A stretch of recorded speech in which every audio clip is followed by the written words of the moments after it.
बढ़ती उम्र आपको थका नहीं सकती, ठोकरें आपको गिरा नहीं सकती। बढ़ती उम्र आपको थका नहीं सकती, ठोकरें आपको गिरा नहीं सकती। अगर जिद है जीतने की तो हार भी आपको हरा नहीं सकती। ना ये आपकी मोटो होनी चाहिए to prepare for the UPSC as well as MPSC.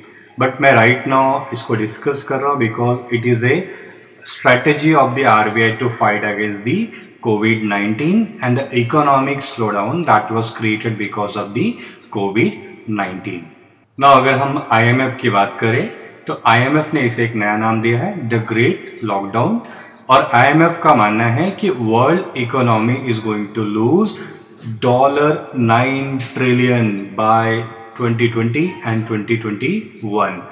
India में इसका इम्पैक्ट ज़्यादा देखने को ना मिले इसलिए आरबीआई ने सेकेंड मॉनेटरी पॉलिसी लॉन्च किया है और उसमें कुछ इम्पोर्टेंट कंसेप्ट है जो हमारे यूपीएससी या एमपीएससी की प्री में इम्पोर्टेंट हो सकता है।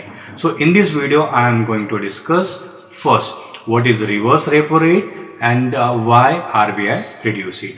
Second, what is way and means advance and is it going to provide relief to the states?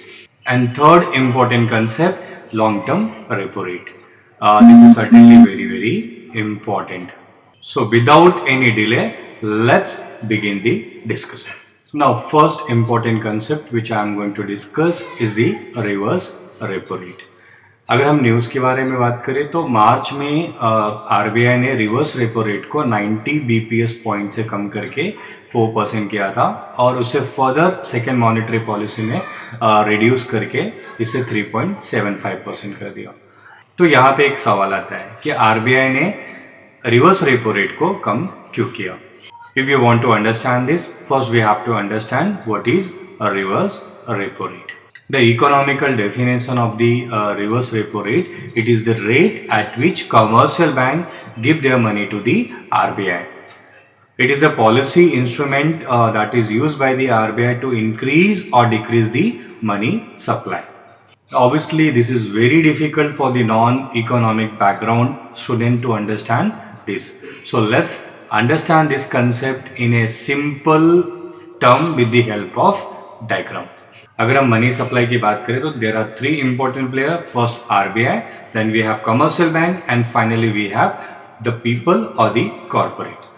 Now अगर हम बात करें कि अगर आरबीआई को मार्केट में मनी सप्लाई बढ़ाना है तो आरबीआई क्या करेगा, बैंक के पास ज्यादा से ज्यादा पैसा रखेगा ताकि बैंक उसे लेंड कर सके टू दी पीपल और दी कॉर्पोरेट।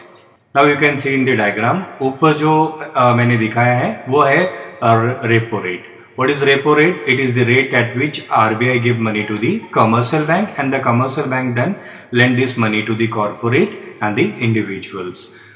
नीचे अगर हम देखेंगे तो there is a reverse repo rate. What is the reverse repo rate? It is the rate at which commercial bank give their money to the RBI.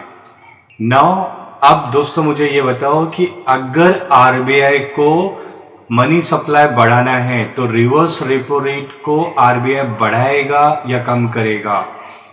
So what is reverse repo rate? Reverse repo rate जो bank अपने पैसे RBI के पास रखता है और RBI जो उसके ऊपर इंटरेस्ट पे करता है।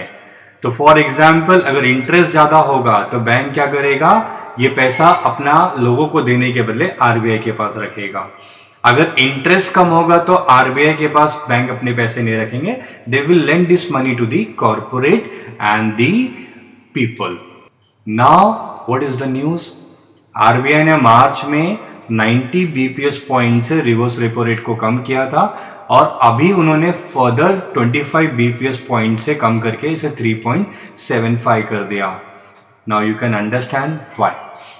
कोविड-19 इकोनॉमिक एक्टिविटी ऑलमोस्ट बंद हो चुकी है, स्लो डाउन चल रहे हैं। अगर स्लो डाउन है तो आरबीआई को मनी सप्लाई बढ़ाना पड़ेगा। अगर मनी सप्लाई बढ़ाना है तो आरबीआई को क्या करना पड़ेगा, रिवर्स रेपो रेट को बढ़ाना पड़ेगा या कम करना पड़ेगा, रिवर्स रेपो रेट को कम करना पड़ेगा। And this is what RBI did. I hope this concept is clear to all of you.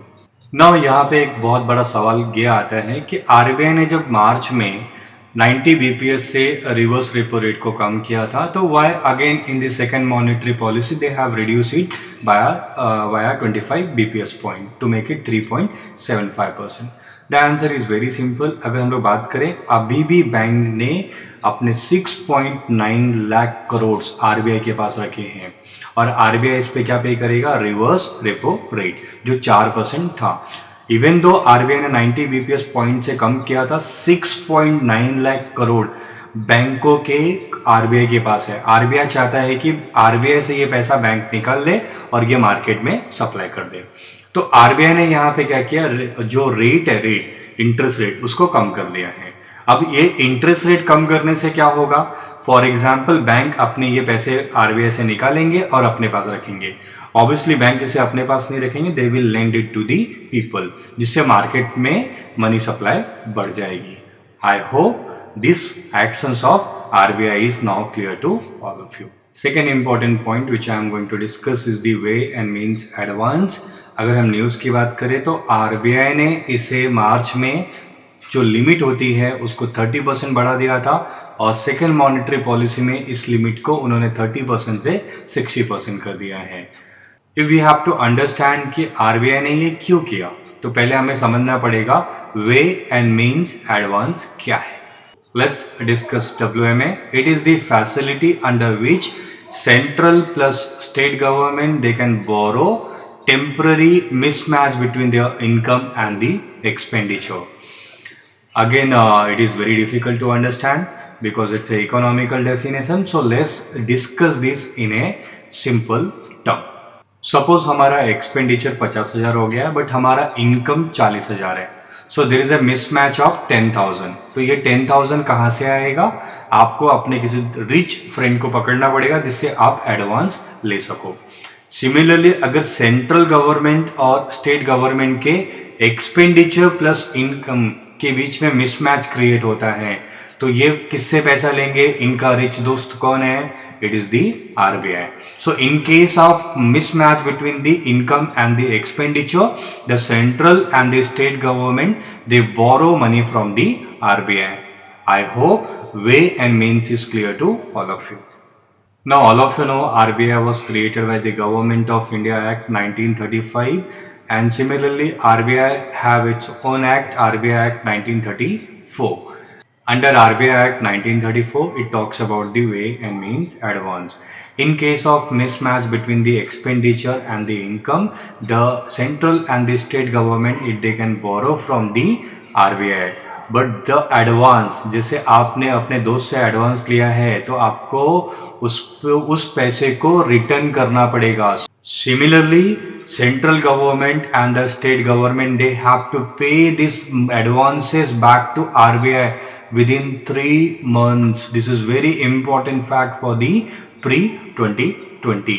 Second important जो फैक्ट आपको याद रखना है कि अगर आरबीआई और सेंट्रल गवर्नमेंट ने जो पैसा या एडवांस आरबीआई से लिया है तो आरबीआई इस पे कौन सा इंटरेस्ट चार्ज करेगा. जैसे आपका दोस्त आपको पैसे फ्री में नहीं देगा, आपसे इंटरेस्ट रेट लेगा, वैसे आरबीआई भी सेंट्रल गवर्नमेंट और स्टेट गवर्नमेंट को पैसे फ्री में नहीं देगी, they will charge the interest rate. तो what is the interest rate that will be charge by the RBI on the this way and means advance. You have to remember this is it is the short term repo rate. Now यहाँ पे एक सबसे important सवाल ये आता है कि RBI ने ये लिमिट को 60% से क्यों बढ़ा दिया. तो इसको समझने के लिए हम डायग्राम का यूज करेंगे because with the help of diagram we can easily understand why RBI has done this move. तो मैंने यहाँ पे एग्जाम्पल के लिए महाराष्ट्र स्टेट का एग्जाम्पल लिया है. Now all of you know there is a source of income for the state. For example, we have GST, then we have petroleum, alcohol, stamp duty and so many sources of income जिससे state को income मिलता है. Similarly, state have its own expenditure like they frame number of schemes, then they have police personnel, then they have healthcare, they have many other expenditure. तो normal scenario में मैं अगर बात करूं बिफोर लॉकडाउन तो ये मिसमैच बहुत कम रहेगा. तो they do not require to borrow much because they have also good source of income. But अगर मैं लॉकडाउन के बाद की बात करूं what is the source of income for the state, पूरी इकोनॉमिकल एक्टिविटी ठप हो चुकी है या ऑलमोस्ट नेग्लिजिबल है, then what is the source of income for the state, almost negligible.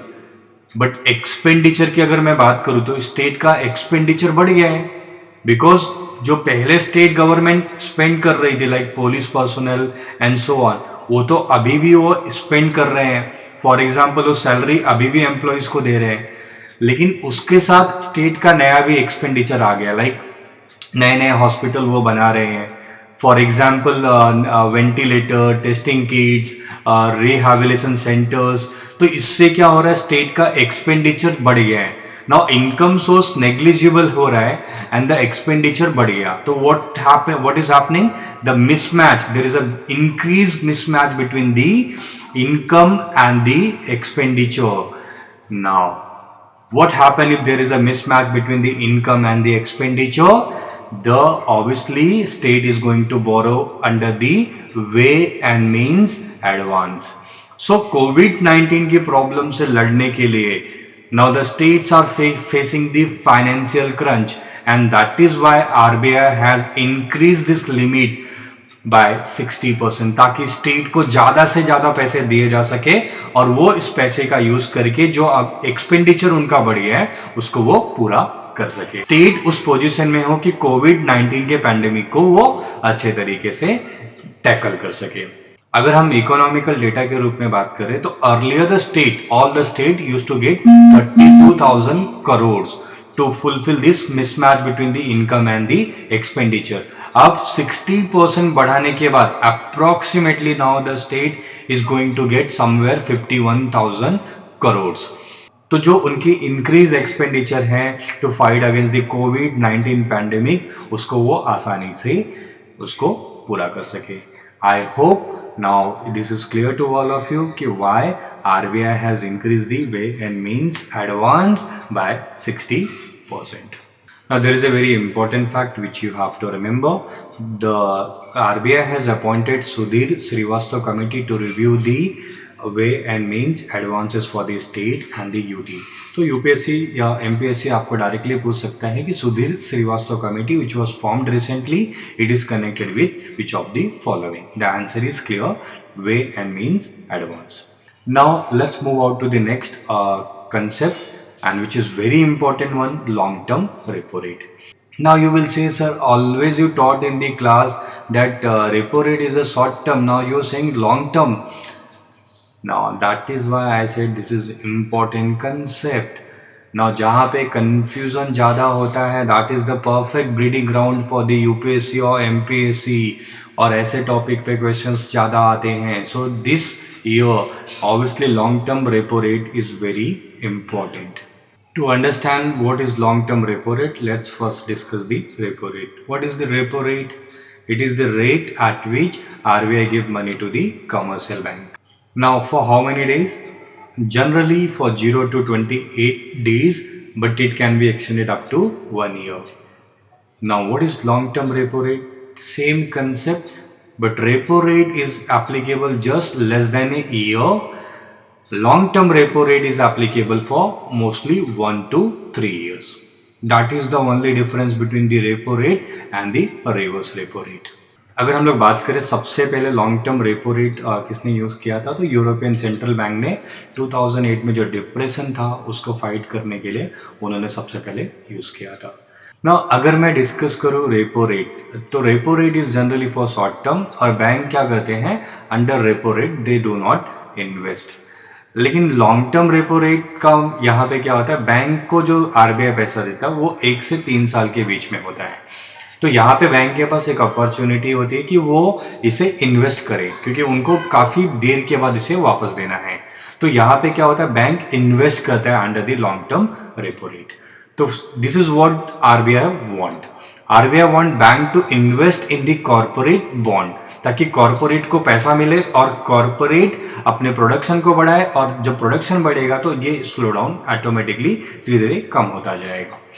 Now I hope this is clear to all of you. So via long term repo rate, RBI want bank to go for the investment. They want them to investment in the corporate bond. तो यहाँ पे अगर you have to be very very clear that कि यहाँ पे जो loan RBI ने दिया है, it is called as a targeted long term repo rate. Why it is called as a targeted? Because देखो, जब ये टर्म आएगा टारगेटेड मतलब, तो यहाँ पे जो एम होगा वो बहुत स्पेसिफिक होगा। तो targeted, it is called as a targeted because certain percentage of this LTRO long term repo rate bank has to invest in the corporate bond and that is why it is called as a targeted. अगर आपको ये पैसे RBI से चाहिए तो under certain condition RBI आपको देगा कि आप ये पैसा कॉर्पोरेट बॉन्ड में ही यूज करोगे। That is why it is called as a targeted long term repo rate. अगर मैं न्यूज के बारे में बात करूं तो ऑलरेडी मार्च में 1 लाख करोड़ के LTRO आरबीआई ने कमर्शियल बैंक को दिया और अंडर सर्टेन कंडीशन कि they are going to invest in some corporate bond. And secondly अगर हम लोग LTRO 2.0 जहां पे 50,000 करोड़ आरबीआई ने बैंक को दिया है, again under condition that they are going to invest in the corporate bond. तो again all of it's very easy to understand what RBI want. RBI want this money should be invested ताकि एक जो slow down है उसको हम tackle कर सके, market में मनी सप्लाई बढ़े और मनी सप्लाई बढ़ाने से जो एक इकोनॉमिकल एक्टिविटीज है उसको हम रिवाइव करें। Now before I am going to end my lecture, let's discuss one basic question. मैं आपसे रिक्वेस्ट करूंगा कि आप वीडियो को पॉज करें, पहले खुद से सॉल्व करें एंड देन उसका आंसर जो है कमेंट बॉक्स में लिखें। So now let's discuss the question. अगर रेपो रेट को हम बढ़ाएंगे तो मार्केट में लिक्विडिटी बढ़ेगी या कम होगी? मार्केट में लिक्विडिटी कम होगी। अगर हम रेपो रेट को कम करेंगे तो मार्केट में लिक्विडिटी बढ़ेगी। Because what is repo rate? It is the rate at which RBI give money to the commercial bank. अगर हम सेकेंड पॉइंट को देखें तो it is said that repo rate is always higher than the reverse repo rate. Yes, it is correct. And the last one, अगर हम लोग बात करें थर्ड स्टेटमेंट के बारे में, तो नॉर्मली रेपो रेट का जो यूज होता है वो हम इन्फ्लेशन को कंट्रोल करने के लिए यूज करते हैं और रिवर्स रेपो रेट का यूज हम मनी सप्लाई को बढ़ाने के लिए करते हैं, जैसे मैंने पहले डिस्कस किया। तो that third statement is also correct. The answer of the question is the D 1, 2 and 3. That is all about the second monetary policy. अगर आप चाहते हो कि मैं किसी टॉपिक पे, करंट अफेयर्स के टॉपिक पे मैं वीडियो बनाऊं तो आप कमेंट बॉक्स में उसके बारे में लिखो। For more such videos, please like and subscribe our channel IAS Ignited Mind. Thank you very much.